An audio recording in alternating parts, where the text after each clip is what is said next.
તો કેમ છો મિત્રો? વરસાદ પડ્યા પછી ઠંડીની મોસમ આવી જાય છે અને ઠંડીના કારણે જે શરીરમાં આપણા શ્વેતકણો વધી જાય છે. શ્વેતકણોની બીમારી વધારે હોવાના કારણે ઘણીવાર તાવ ઝાઝો આવી જાય અને તે દવાખાનાની બહુ જ વારે વારે આપણે ઇન્જેક્શન કે બોટલ લેવા પડતા હોય. તો આમાં લીમડાના પત્તાનો રસ તમે બનાવીને પીવો તો શ્વેતકણોમાં ભારે સારી અને રાહત મળે છે.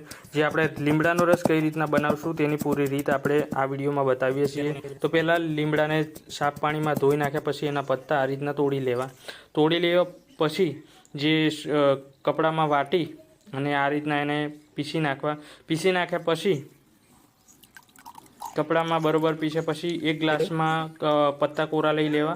પછી એક ગ્લાસમાં પાણી નાખી દેવું. પાણી નાખ્યા પછી એક ગ્લાસ પાણી નાખ્યા પછી કપડાથી પાછું રિટર્ન એને કરી અને